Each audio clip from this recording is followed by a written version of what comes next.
Good evening. Thank you so much for taking some time out of your evening to join us here in Melbourne Connect. For those of you who haven't met me before, my name is Andrew Rouse. I'm the Director of Programs here at the Melbourne Entrepreneurial Centre, or sometimes we call that MEC. MEC, of course, is the home at the university for all things innovation and entrepreneurship, just like the MAP program. We'll get into some of those details a little bit later tonight as we're going through. But first I'd like to begin by acknowledging the traditional owners of the country from where we're joining and connecting here today, the Wurundjeri people of the Kulin Nation, who've had an unbroken connection to this land since time immemorial. Land to this day that has never ever been ceded. And I'm honoured to pay my respects to their elders past, present and emerging, and acknowledge all Aboriginal and Torres Strait Islanders present with us today as well. So welcome to Melbourne Connect tonight. We'll be taking you through a sneak peek of what's in store for the 2023 MAP Accelerator program, which is really exciting. First off, our program coordinator, Marina, will walk you through what the program entails and a little bit about the background. You might have seen that video. MAP has had 11 previous cohorts, so we really are standing on the shoulders of some absolute giants in the startup ecosystem, which is brilliant to have. And it really just fuels the entire MAP program in terms of the mentor support, the alumni we can bring in, connection to investors. Everything there is really amazing to have built that up over the last 11 years. And it is one of the things that makes MAP so unique and so brilliant as well.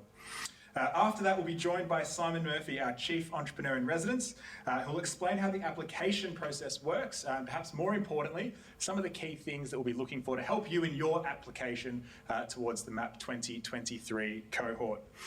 Simon will also host a panel with two of our amazing alumni of last year's program. So we've got Jessica Wilson from Child Nation and David Hartley from Soundsmith down the front here as well. Simon will be asking them a few curly questions, which will be great to see. And we haven't paid Jessica or David at all. So I'm asking you to please be honest, explain the highs, the lows, everything from your journey. I think everyone here tonight deserves the honest truth about what it's like to be on the other side of the cohort. And then, of course, we'll open that up to the floor for your questions of Simon and the panel as well. So please note them down as we're going along. If you're keen to know any specifics or anything like that from the panel, please, you'll have your opportunity at the end of that as well. Once we wrap up the entire session, all the information that's being given in here, we'll then move out onto the super floor out there, where we'll be able to partake in some food, drink, nibbles, conversation, which will be really fantastic as well. Just a quick heads up, we will need to leave the building at 8 p.m. sharp. That is because I am not missing maths tonight, so please, just as a heads up, when we start to say it's time to go, it is time to go. A little bit of housekeeping before we get started. Please pop your phones on silent. No one wants to be, that person. If you haven't been here before, the toilet doors are out through the door, the toilets are out through the doors at the back of the room over on the side. They're not the ones you came through, but the ones out the back. If there is any sort of emergency, which I highly doubt there will be, please follow all instructions from our wonderful MEC staff who will guide you down to the evacuation point. And please keep an eye out for the MAP team and recent MAP alumni who are all here tonight. They're wearing lanyards with our names on it. They've got either dark blue if they're an alumni, or this teal colour if they're one of the MAP team as well. So if you've got any questions or curious about anything, please use them as your first port of call for getting them answered for you.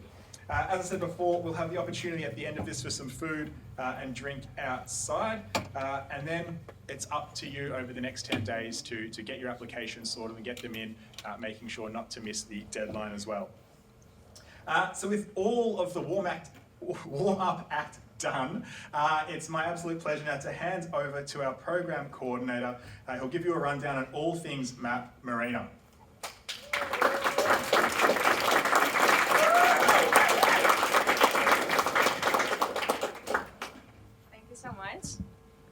Thank you, everyone. Now we'll see a magic trick because I'll become taller in a moment. So welcome, everyone. It's really great to see so many people passionate about entrepreneurship and innovation here. So thanks for joining us tonight. My name is Marina Chilak, and I'm the program coordinator here at MAP.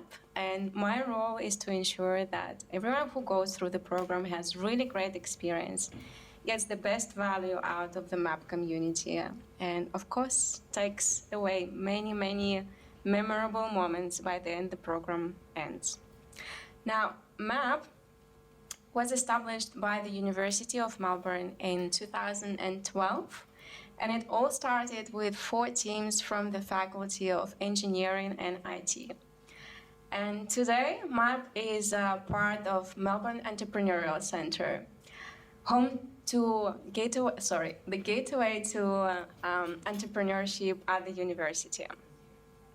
And MEC is also home to the innovative programs such as TRAM, Program Accelerating Research Impact for Research-Based Startups. And another program is Melbourne Innovate Ed. So this is an incubator for the EdTech startups in the higher education space. Now, besides, over 11 years, we've supported over 250 startups, and this represents over 500 founders across our 2 programs, Velocity and MAP. And these startups, they have gone to generate over $260 million in revenue and over 1,500 jobs. So these numbers are important because they showcase the economic impact that the university has been creating with the Melbourne Accelerator program. Now, at MAP, we also take pride in supporting leading startups early on in their journey. Just a couple of examples of these startups, Neura Headphones. So Neura Headphones, they introduced innovative technology, customizing headphone sound to an individual's hearing. Another example is AccuSensors. So they help fighting road fatalities by using AI-powered cameras that detect distracted drivers. And exciting news, recently AccuSensors announced the release of its first IPO, and they have raised $20 million. So this year, a little bit more about the founders that we support. So we love to back up founders who have a strong conviction about the problem. Founders who are resilient, humble, willing to help others, and who want to be a part of the community supporting the next generation of innovators and entrepreneurs. And today, we are on the lookout for our 12th cohort for our flagship Accelerator program. MAP is a 5-month program that supports founders like yourselves, and we do it by providing a very tasty 20,000 seed grant per startup. We also give access to a juicy pool of mentors and business experts, some of the best in the world. You also get access to a lush workspace at Melbourne Connect and access to university resources. So I'm sure you can see that these are some great perks with a significant value, but we believe, and I'm sure that most, if not all of the MAP teams will agree with me, that the biggest value of MAP comes from its community, and it's priceless. So there are a few groups that make up our community, our broader community at MAP. Number 1 is the community of alumni supporters. This alumni community goes back to 2012, and it is made of the founders who are working on some of the most successful and fastest growing startups in the country. And these people will form your network here at Melbourne Accelerator program. You'll be able to reach out to them, share your business ideas, and use their knowledge on how to run a company. So this is our alumni community. Second community we have is the community of our mentors who come from diverse backgrounds and different industries. These people, some of them are CEOs of multinational companies. Some of them are experts and academics from the Melbourne University. But what they all share is the desire to give back to the community, to support budding founders like yourselves, and to see the innovation flourish in the program. Now, the third community that we have is the community called Entrepreneurs in Residence. We call them for short EIRs. And these people, they have either gone through the program or they're working on the startups, but they're a year or more ahead of you. They will be working alongside you and they will help you with the immediate advice as needed. The reason why it's good to have EIRs is because when you are building a business, so everyone knows that it's good to have a mentor who can provide you with the strategic advice, but it's also really great to have someone who can help you with the tactical advice. So for example, how to build a Facebook ad or how to begin with your marketing strategy. So these are some of the things that our EIRs will be able to help you with. So these are 3 different types of communities that we surround you with in the program. And what's important to know is that all these people, they're here to support you because they genuinely care about your business. They're not here on a paid basis, and they're here just because they want to give back to the startup community. And that's what we call a paid forward model. And that's at the core of everything that we do here at MAP.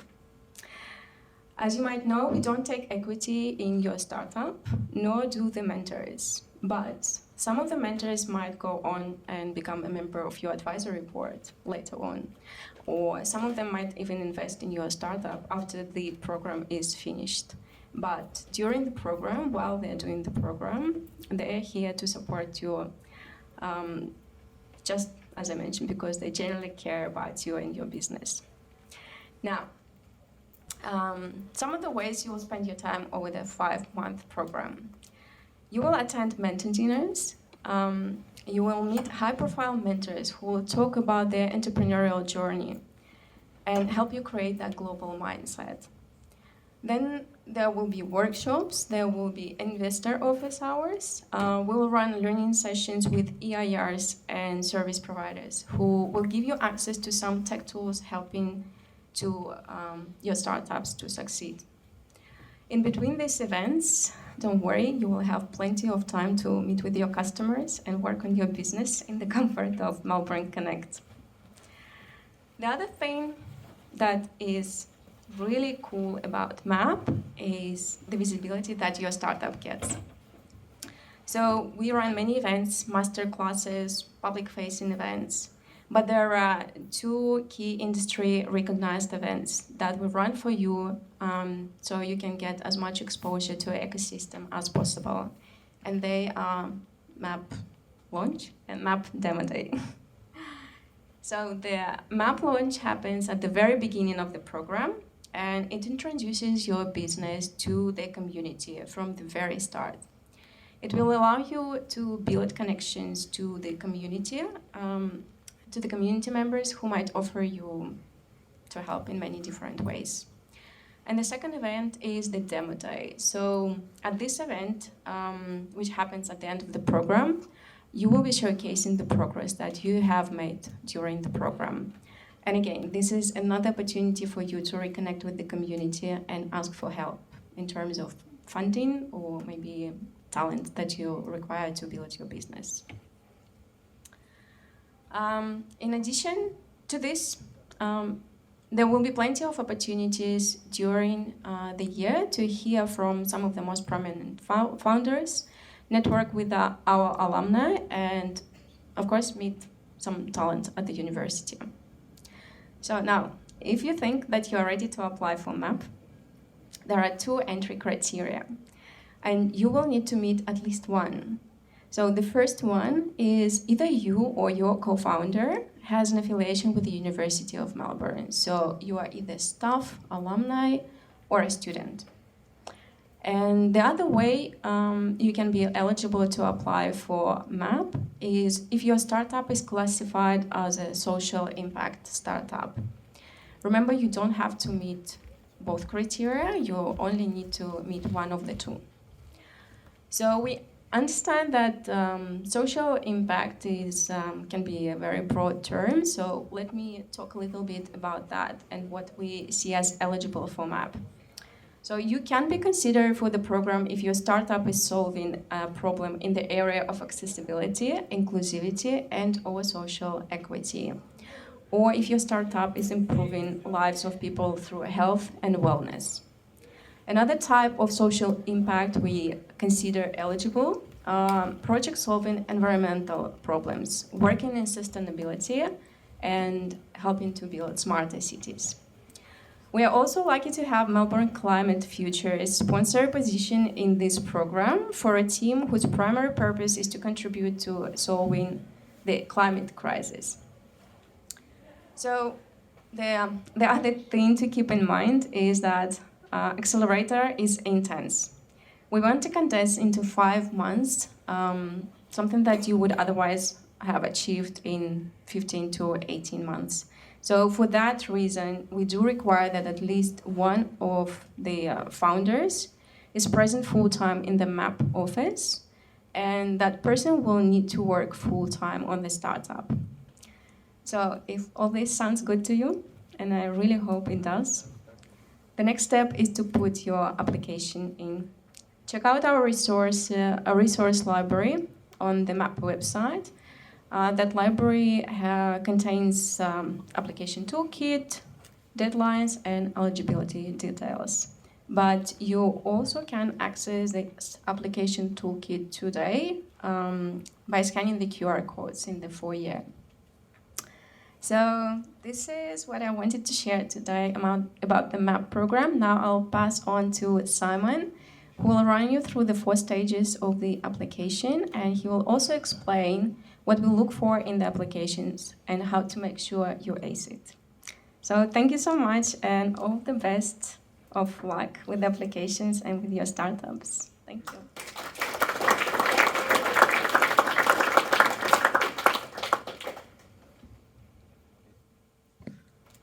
Thank you, Marina. It's great to see everyone here tonight. We're super excited to be able to have in-person events again, so thanks very much for a great turnout. My name's Simon Murphy. I'm the Chief Entrepreneur in Residence at MAP. That title sounds as cringy to hear as it does to say, but my role is to work with all the teams to get the best out of them, help them get the best out of themselves, and ensure that we maintain like a really high performance quality in the program. Tonight I'll mostly just be going through stage 1. So we have 4 stages for the program application. Stage 1 is generally where we make the most cuts, and we whittle the group down to a smaller size. So these are the main points that we're trying to address, that we're trying to get you to address within the stage 1 criteria. So they're not necessarily evenly weighted, which I'll explain in a little bit. So right now I'll go through most of the questions in stage 1. As Andrew said, we'll have a panel discussion with a couple of the founders from last year's program, and then we'll also have some Q&A if you've got some questions later on. So stage 1 is broken up into two sections. So there's a written application and the video. What we're trying to do is basically try to get as much information as we can about what you're working on and what your future plans are, and see if it aligns with what we're doing, whether we can help you. There's like a number of different things that we kind of factor into what that final decision looks like. So we'll start to go through some of the questions, and what I'll try to do, so I've been reviewing stage 1 applications for I think 3 or 4 years now, so there's definitely kind of a clear, I guess, idea of what applications stand out, and I think probably the thing I'd really want to reinforce tonight is people trying to provide answers that are probably not an accurate representation of what they do, which is generally a bad thing. If you've got some really interesting things that you're kind of not sharing with us, that's probably a real shame. So it's trying to get as much accurate information from you as we can, rather than you kind of providing what you think we want to hear.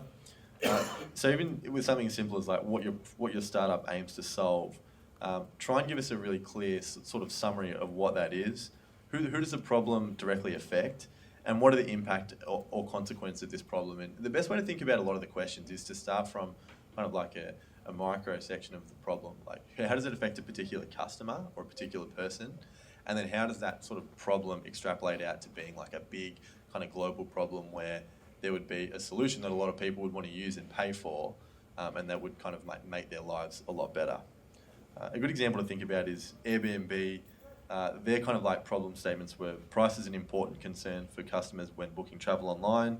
Hotels leave you disconnected from the city and its culture, and no easy way exists to book a room with a local or to become a host and rent out one of your own rooms. So it's like a pretty good way to simplify a few of the value propositions that they've got. So who are you solving the problem for?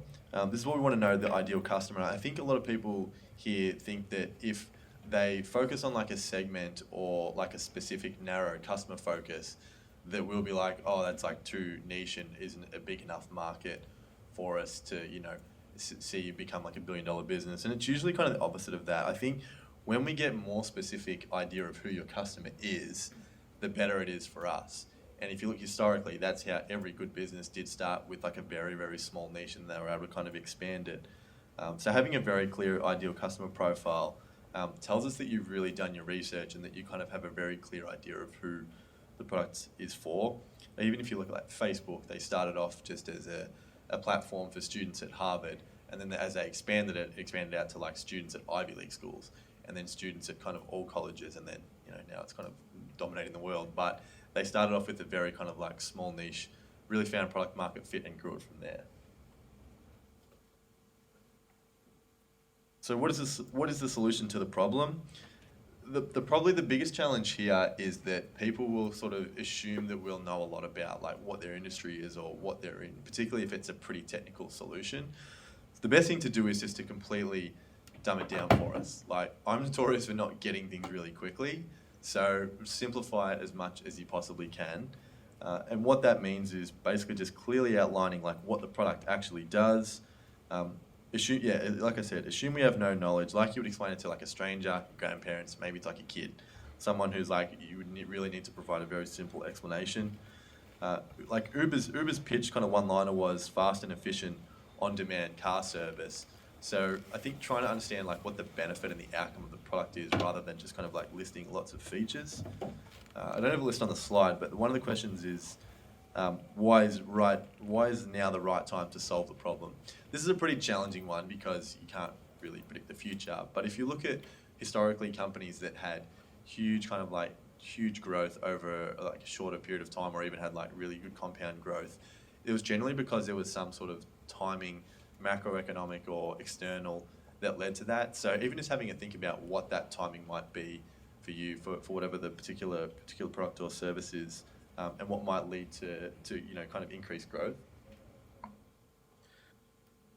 Why are you the right team to solve the problem? This is probably has one of the larger weightings of all of the questions, because if you look at the history of the program, generally traction has been probably like the most important question that we've had, and I'll provide a little bit more information about that soon. But there's been a lot of teams that we've accepted into the program that have probably haven't launched a product, or they're still really early on in terms of like understanding like what the business is going to look like, but they have really interesting domain expertise in a particular problem, either themselves personally as like someone who's like very accomplished in a particular field, or the combination of the team gives us a lot of confidence that they're going to be able to figure it out. So that doesn't necessarily have to be you have like 3 people who have like really like a very like clear knowledge in something like AI or machine learning. But even if you have like someone who's like technically a really good software engineer, and then you've also got someone who's really good at business and sales, generally if you have a team with like a combination of both,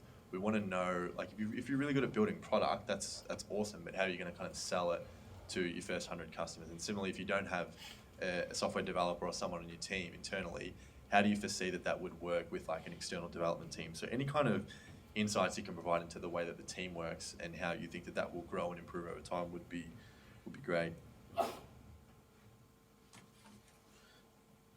So financial sustainability, obviously this is really important because we want to not necessarily know how much money that you're going to make or how big this is going to be.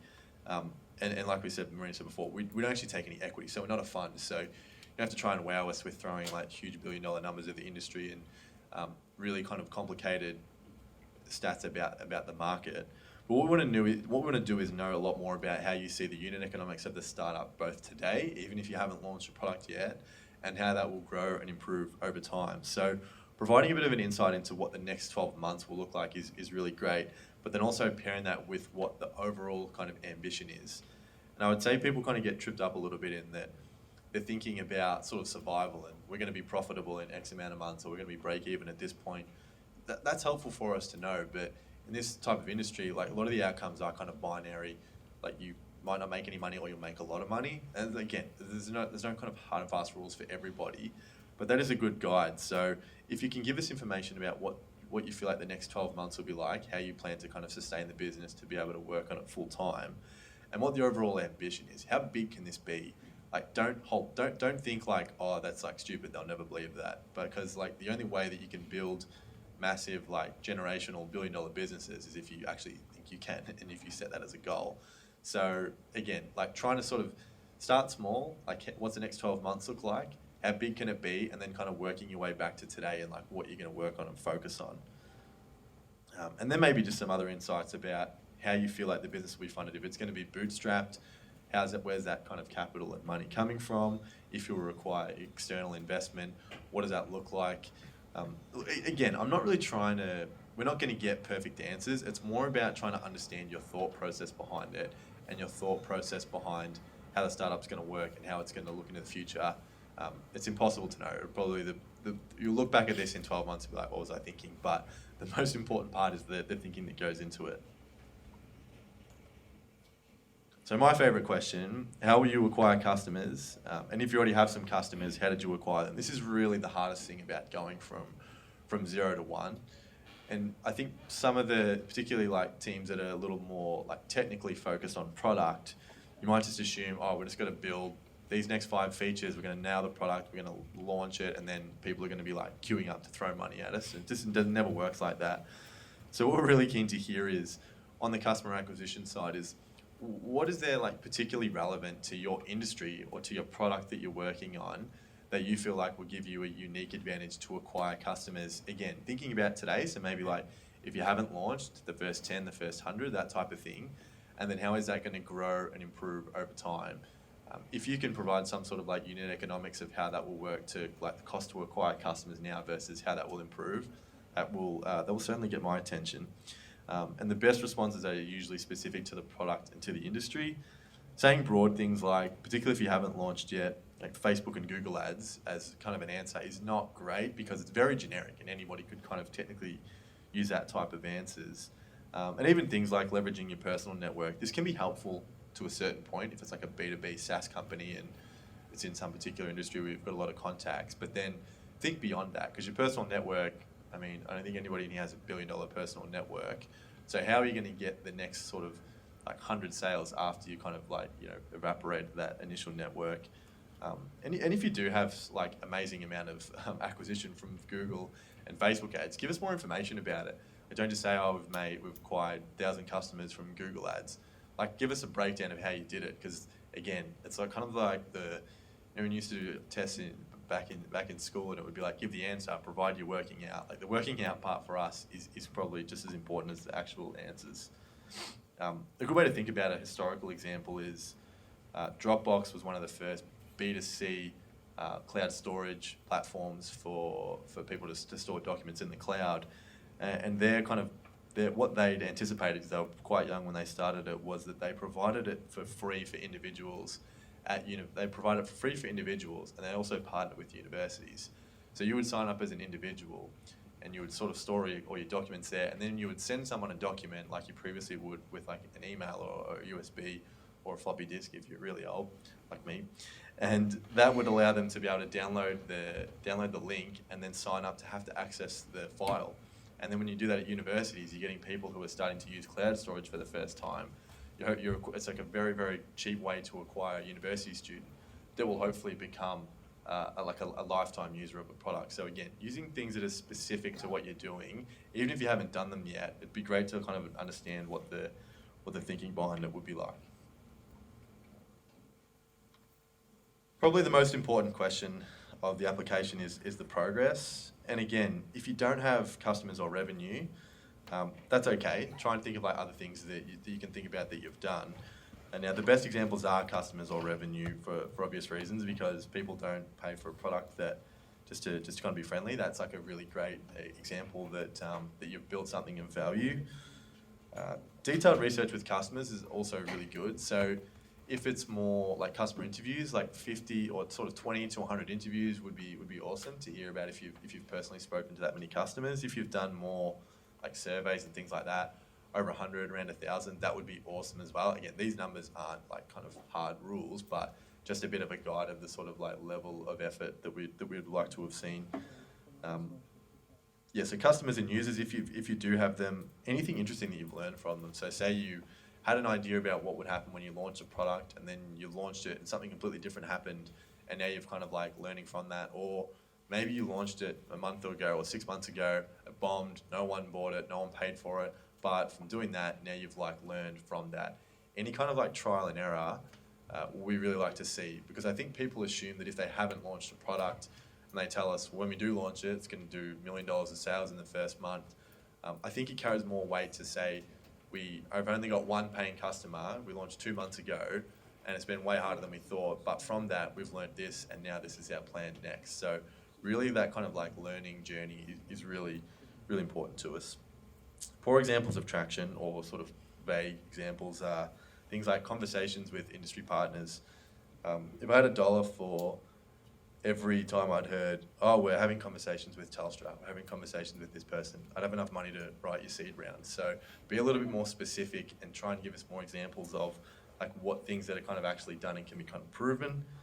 Getting lots of web traffic, high levels of engagement, like positive reactions and conversations. They're just kind of really broad and kind of hard to prove. So anything concrete or any particular learning that you've got, that is really what we're looking for.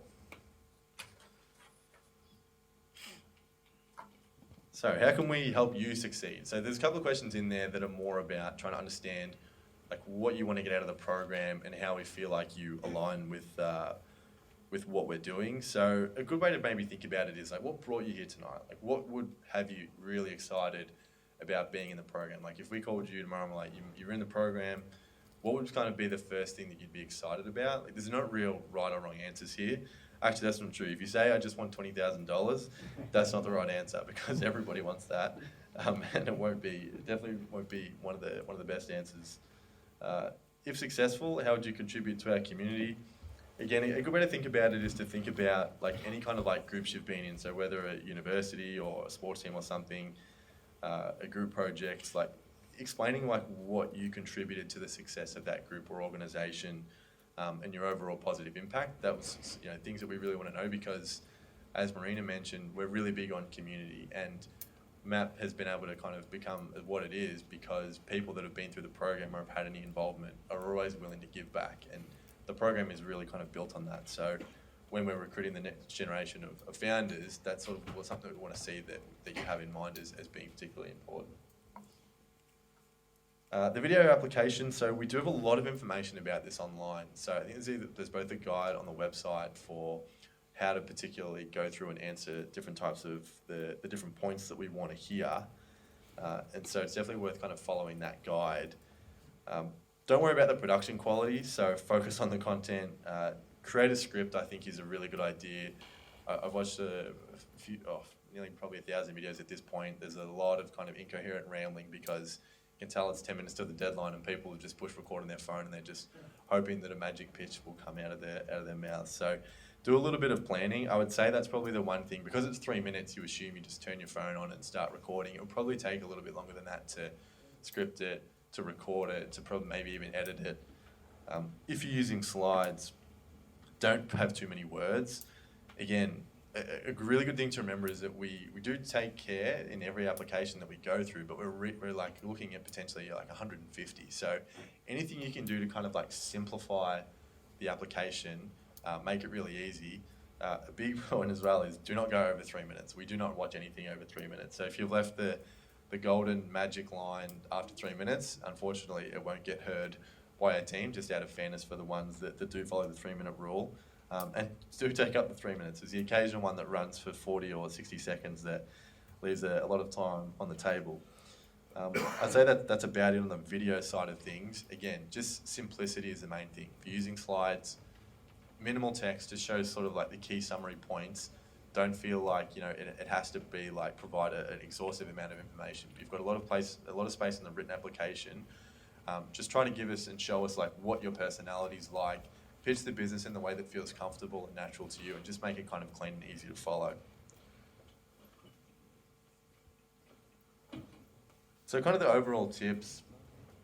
Download the application if you haven't already from the website as soon as you can. Download the draft copy and just go through and start creating the answers now. It's not something that you can do at the last minute, I don't think, and do really well at. It's something you need to kind of have considered responses to. So fill it out, get someone who's maybe a little bit more experienced in the startup world to have a look at it and review it. Unfortunately, we can't review any applications before submission. If there's someone in your life who is more of an experienced founder in the startup world, definitely get them to kind of take a look at it. Succinct answers with the key information is kind of always the best way to go. Because the answers are short, don't assume that they're easy. Like try and really, that's why the drafting is important and the reviewing. As Marina said, and I noticed this a lot last year, if you qualify as an alumni of a university, a student or a staff member, you don't also have to be a social impact business. So I know a lot of people would tick both and then provide this massive spiel about how they're a social impact business, which is awesome, but it's kind of just wasting your own time. Just move on and do the next part of the application. And the last and one of the most important parts is don't lie on the application. It's the quickest way to politely say that you probably won't be considered for any of our future programs. So we want to just get a really accurate representation of who you are and what your startup does. That's really what it's about. We want people that are a good fit for the program. And don't forget, if you don't get in this year, you can always apply next year. It's been really common that we've had people, I think, every year that have applied a prior year. So there's plenty of other opportunities for other programs for us to be able to help you out wherever we can. That is everything on the application side. So as I said before, we'll have some time shortly for Q&A, and then following the event, myself and the rest of the MAP team will be around, and then some of the alumni of the program will be around with the lanyards on, and we'd love to speak to you and kind of help in any way that we can. Now we're going to actually hear from two alumni of the program who went through last year, Jess from Child Nation and David from Soundsmith. So let's welcome up them and get into it.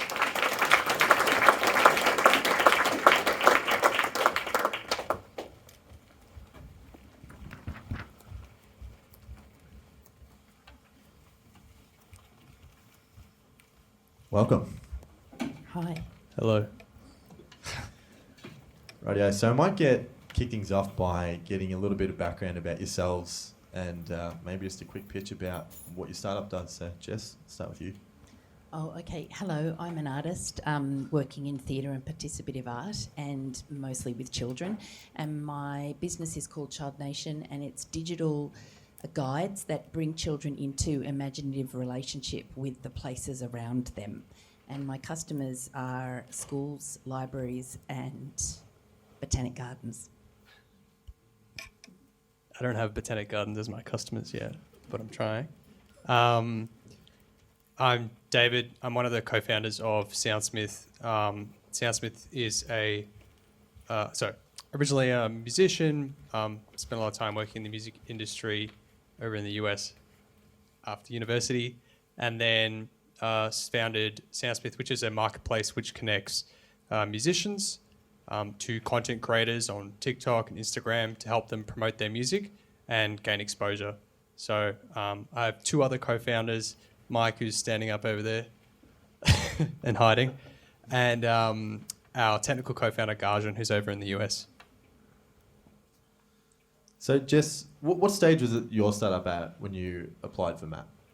It was a COVID lockdown idea that I developed in 2020, and so I'd been working on it for about a year and a half or something, and I'd raised about $150,000 in grant money through the arts ecosystem, and I had about $80,000 worth of customers. Those customers weren't the customers that really where the kind of value proposition was very strong and that would have continued. So But that's where I was up to when I applied. Okay, so as you explained before, you're an artist and you kind of come from outside the startup world. What made you want to apply for the program? I kind of was really interested in getting out of the arts ecosystem, actually, because, I'm quite experienced in that world and I've been successful in applying for funding all my life, and I felt like I wanted to see what else is there and how can I actually make my ideas and my art reach a much broader audience, or a much broader market, you could call it, within this world. And so it felt like it opened the door for me to be able to see the way that I work completely differently. And so how did you find MAP as like your first foray into the startup world? Like, was it intimidating, being in a group? I mean, there was a pretty diverse group of founders, but how did you find that initial, culture shock of what the startup world's like? It was quite a culture shock because I remember I felt like a total outsider, and maybe I've got a bit of the imposter syndrome anyway, but at the beginning I just felt like I was older than everyone and I was an artist, so I felt like a weirdo, and I kind of had the dark days of what on earth am I doing here, because I just didn't really understand I didn't understand enough about the startup world, and even the business world, I suppose. So that's where I started. And then should I tell you? And then, yeah. No, that's great. I think you're a weirdo in what was already a bunch of weirdos, so you fit right in. Well, I think that's the thing. I think I found that through the course of the program, and it's great that it's 5 months long, because there were times where I was really grappling with what I was doing and realising that the customers that I had weren't going to be my customers, and having to adapt what I was doing to kind of, make it be in a better spot to be successful.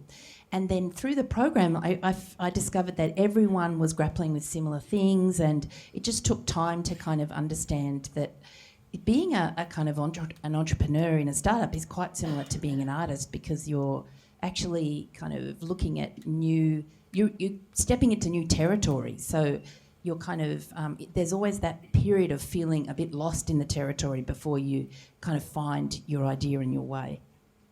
Yeah, that's brilliant. I think, like, for everyone here tonight, that's one of the things that I'm really keen to get across at some stage in this panel, is that founders do come from everywhere. Like, don't feel like even in your application that you have to, feel like you went to Harvard Business School or something like that to feel like you're going to stand out, because, Jess come from a very kind of like non-traditional business background and had an incredible amount of traction for a startup, and then fit right into the program, and sounds like she got value out of it from reading between the lines.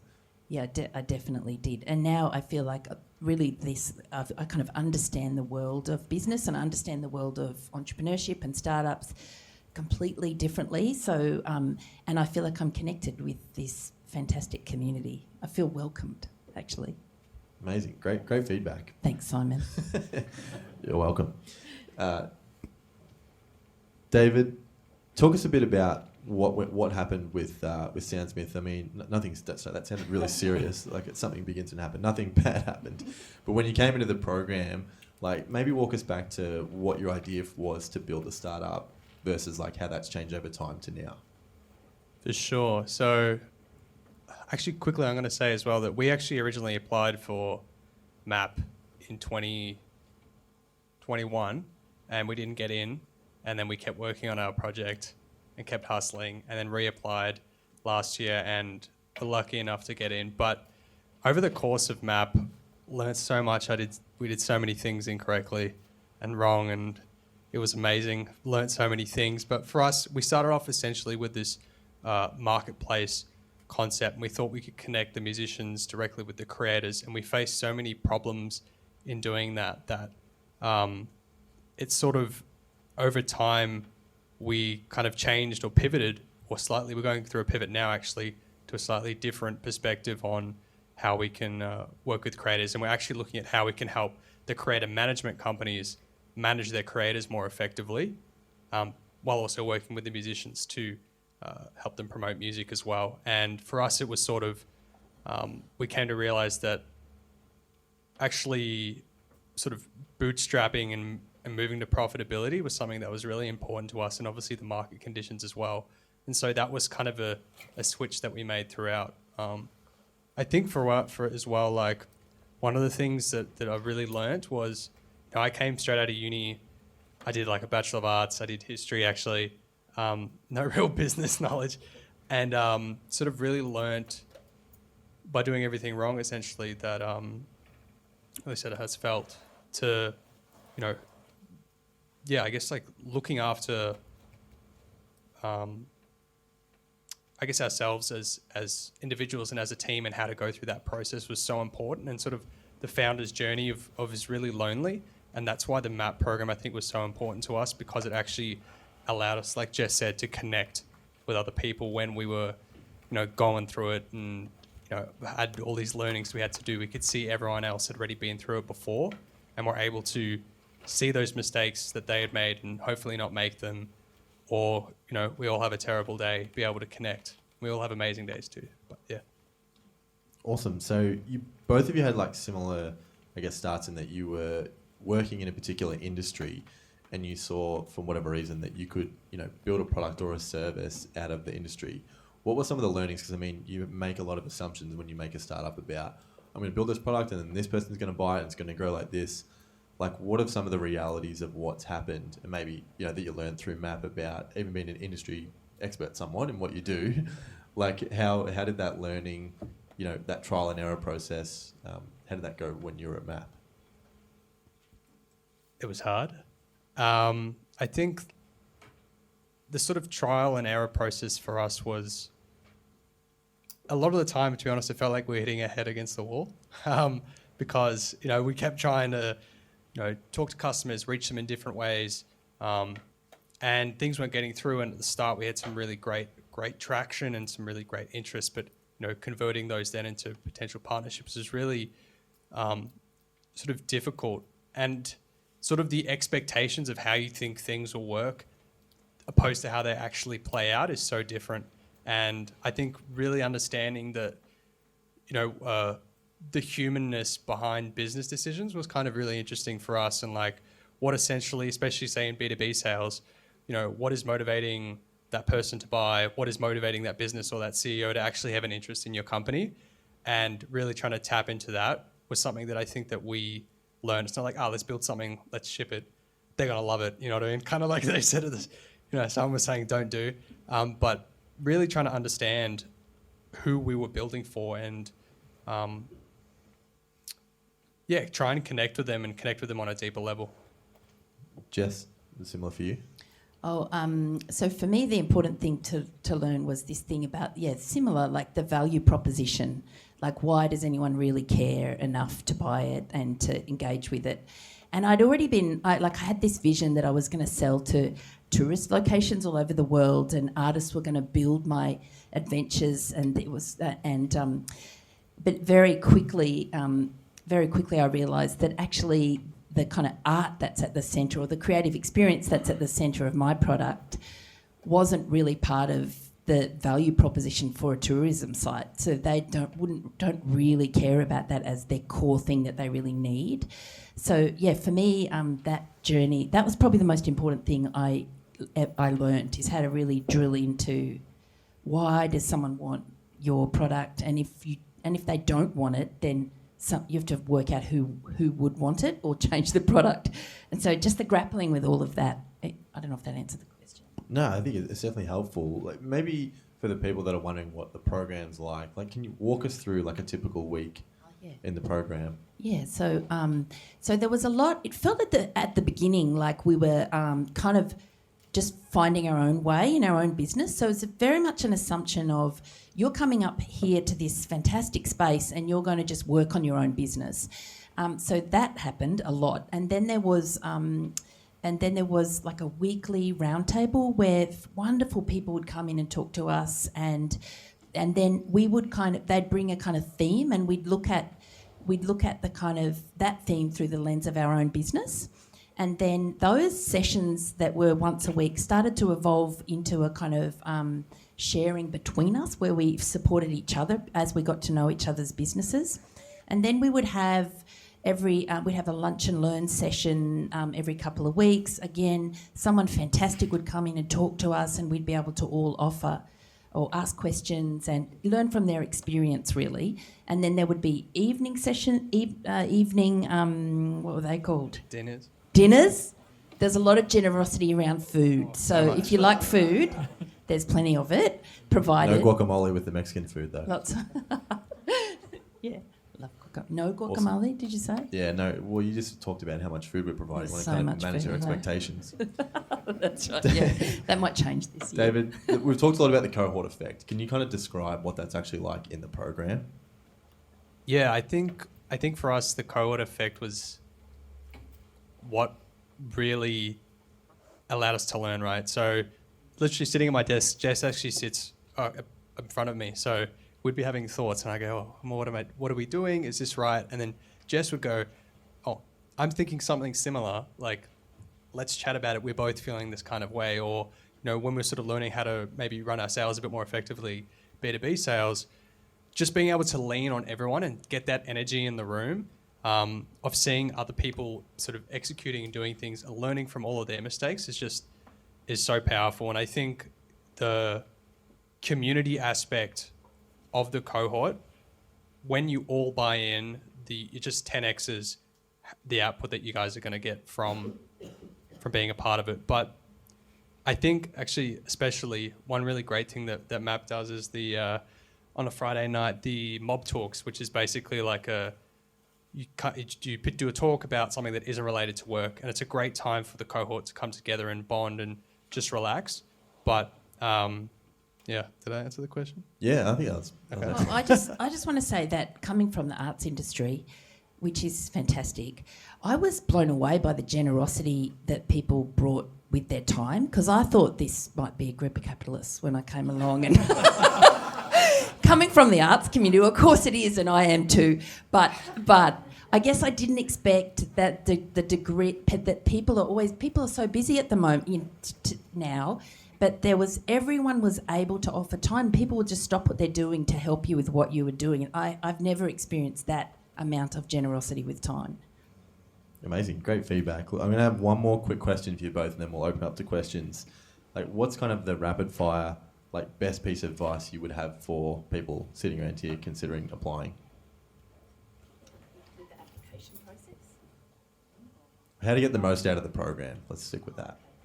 I think it's important to understand that that kind of be honest with yourself and where you're up to, and not pretend that it's all cool and you're doing great, because everyone is going through the same. I think it's actually just part of the process. The time where you're lost in the woods and you don't know which way to turn, to kind of be comfortable to either sit with it or reach out at that time. Yeah, I learnt that. Awesome. David? Just as the biggest learning, what was it? Sorry. Did you not listen to I did, but my mind just races all the time. I can't concentrate. Maybe let's ask a different question. What would your advice be to everybody applying? Like, what application tips do you have? Oh, I'd say my best application tip, I think, would be to know your why, like what's really motivating you. And I think your why is so important, especially at such an early stage. Why are you doing what you're doing, right? And the reason why it's so important is, firstly, if you're at an early stage like this, you are the person that has to believe in what you're doing, and it has to be such a deep core belief of why you're trying to make something happen. It also, I think, comes into a really big play when you're actually presenting, that passion, that genuine interest in what you're trying to achieve is really, really important. And then it's also, the reason why people are investing or giving you grants at this early stage is they are investing in the people a lot of, then you have an idea, but they're really investing in you. And so if you believe and you know your why really clearly, that just helps you tell your story and makes it so much easier to sell what you're doing. And it's easy because it's just coming from you, right? Beautiful. Well said. Thank you. All right, now we're going to open up for questions. So anything on the application side or anything for the alumni of the program? Yeah. David, I'd like to ask a follow-up question with what you just said about why. I think that's a very good insight for us to have. But you also mentioned that you're in the middle of a pivot now. Did your why change? That's a great question. I think it's something that we not struggle with, but it's something that I think we reflected on a lot, and that was one of the big questions that we asking ourselves all the time, but also in the company is like, is our why changing? Is this still our why, right? And I think for us, our why is not necessarily changed; it's expanded. So for us, our why originally was we want to build a middle-class musician. That's why we're doing what we're doing. But for us now, it's changed. Actually, we want to build a middle-class creator. We have an even larger vision. So we want to help creatives, in different industries grow. And it's more about that perspective, I guess, on it, and it being comfortable with you doing it. Because any business decision you make, I think, at such an early stage, you do it because you want to do it.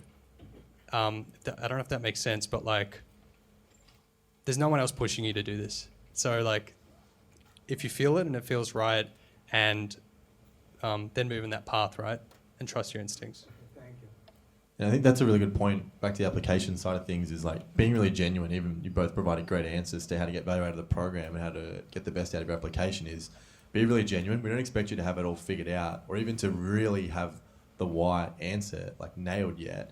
But just being as honest as you can, and we can understand, oh, this person's a close connection to what they're doing, got a passion for it. We are backing people, and we trust that you'll figure it out at some point. Yeah. Yeah, I guess my question builds on that, which is how clear you need to be on your solution. So, say for us, we have a pretty clear problem, but there's different ways that we could nudge the behaviour, for the social problem that we're trying to solve. So, do we need to come in the application with being committed to one solution pathway, or is it better to say, look, we think there's, from our customer interviews, we think there might be multiple solutions here. We'd really like to test some of this and work on that. That's a really great question. Could you repeat the question? Yeah, absolutely, will do. So for people that didn't hear, the question was, if you haven't like finalised your product now, but you've done a lot of research and understanding the problem, like what sort of response should you provide on the application in terms of like what stage you're at? And I think like providing as much information about the problem as you can as well. Because like I was saying before, it's not necessarily evenly weighted. So when it comes to the solution, you can try to talk about the outcomes and the benefits of the solution rather than like the features or what gets you from A to B. So it's like, here's the benefit and the outcomes that we want to provide. Here's what the customers are telling us. A bit of an insight into like, we think this would work best, but then here's kind of like other backup options for us to work through. That's a good question to think about. Rather than just, even for people that have products, a comprehensive list of the features that you do, like why is that important? What's the outcome of that? Like say, for instance, if you were providing, so there's a company, More Good Days, that went through last year. They provide like a digitized health service for people with like chronic health conditions or fibromyalgia. So their solution is helping people with fibromyalgia like live pain-free lives. And so that's kind of like a way to think about the solution. And they kind of explain both how they're doing it now and then how that's going to grow over time. Cool. Yeah. So, sort of following up on that, is there a sort of stage of business that you tend to accept into the program? Like how early is too early? Require the product, customers, things like that. Yeah, great question. So the question for everybody else was what stage is, I guess, kind of optimal for the program and what is too early. So too early is probably if it's just an idea that you've got and you've not done anything. So, it's not going to, you're probably not going to pitch an idea that's kind of like came to you in like a lightning bolt moment and get in. It's very unlikely. And in terms of like anything sort of maybe like a few months old where you've actually done some work. So again, like what I mentioned, and there's some good information on our website about this. You've talked to a lot of customers. You don't necessarily have to have a product. So if you're an expert in your field and you've worked in there for years, you've got industry connections, you really understand the problem, close connection to potential customers, just give us as much information as you can. Because again, we're backing the people that are building whatever you're building. But yeah, if you've just got a really early idea, we have other programs within MAP. We've got the Velocity program. That's ideally placed for that. So even for anybody who applies to MAP and doesn't get in, please keep Velocity in mind and we can provide more information if we feel like you would be a good fit for that. One more question?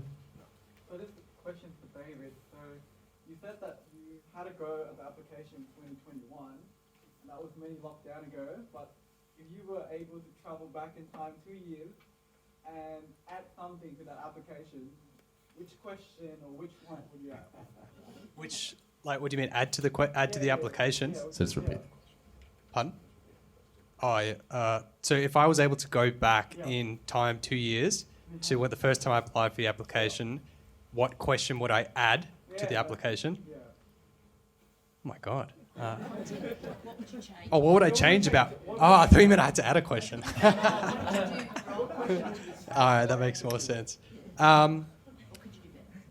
I think for us it was really focusing. For us, it was focusing on our team, and that was sort of the biggest learning I think that we had. We had more traction the first time we applied. For context, the first time we applied, we had about $1,000 in revenue.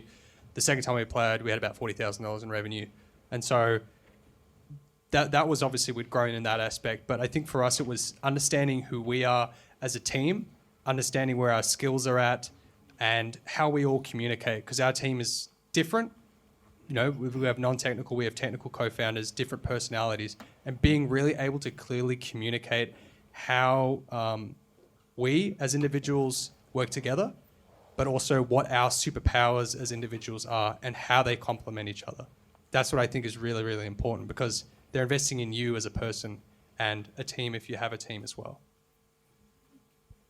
Sorry, for a bit of context there. So you see the difference in the year was he had $1,000 in revenue and then 40,000. So there's no real like application hacks. And I think that the improvement was growth in the business, more focus on themselves. There's no, because we have so many stages to the application, even if you somehow manage to, without like good reason, hack through the first stage, we've got lots of other stages for you to get through. So again, honesty is the best policy, as they say. All right, we're going to wrap it up now. So for everyone that has questions, we'll be more than happy to answer them out in the shared area out here, and we'll have pizza and some drinks for everybody. But a huge thank you for coming, and like we said before, anybody with this colour lanyard is part of the MAP team or MEC team. Andrew, I'll leave you to wrap it up. Yep, thank you very much. Can we just have a quick round of applause for David and Jess?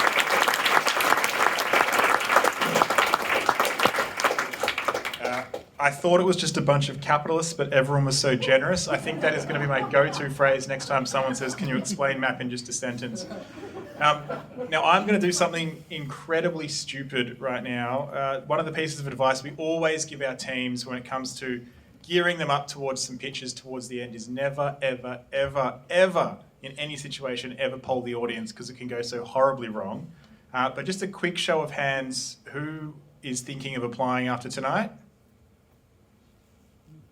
Awesome. So I can assume everyone whose hands didn't go up is just here for the free food. Look, a massive, massive thank you to everyone who's here tonight. A massive, massive thank you, of course, to Jess, David, of course, to Simon and Marina for sharing all of their insights, and of course to the MEC marketing and events team for organising such an amazing opportunity for us to be able to share and connect and meet with you. And I really love that we can do this face-to-face and not over Zoom. It brings me so much more joy. You heard about the alumni, you heard about the mentors, you heard about the EIR programs that are all make MAP really, really special. The other part to that is, of course, that we are powered by the University of Melbourne. And I think that's really good for you to think about in your application. How can you leverage that connection? How can you leverage what is effectively a micro city across the road and leverage that as much as you can in your period within the MAP program? It really is one of the things that makes MAP super, super unique there. So please think about those things. We're really keen to hear the different sorts of things that we can do and collaborate with you and the university in any sort of way. As a reminder, tonight has been recorded. It will be uploaded to our YouTube channel. So if you've missed something or didn't note something down, please jump on there and have a look. Sign up to the newsletter at themap.co. That's themap.co. And follow us on social media to stay in the loop and hear more events and other news coming out as well. We'll open up outside for some informal networking in just a second. So if you'd like to engage with us one-to-one, that'll be your best opportunity to do that. However, we've also opened up some additional office hours. So for those of you, especially those of you in the room tonight, you can book that online via the QR code on the screen. That QR code is also outside in the concourse area there as well. So if you scan that, that'll take you to a link and you can click the book some office hours button as well. That's an opportunity for you to sit down one-to-one and have a bit more of an in-depth chat one-to-one with one of the MAP team. For any other questions, come and have a chat to us or get in touch with us by emailing us at info@themap.co. Jump on the website, that email address is there as well. That concludes the formalities for tonight. Thanks again. And just a reminder, we'll be wrapping up outside at 8 o'clock so we can all get home and watch math. Thank you very much, and we'll see you outside.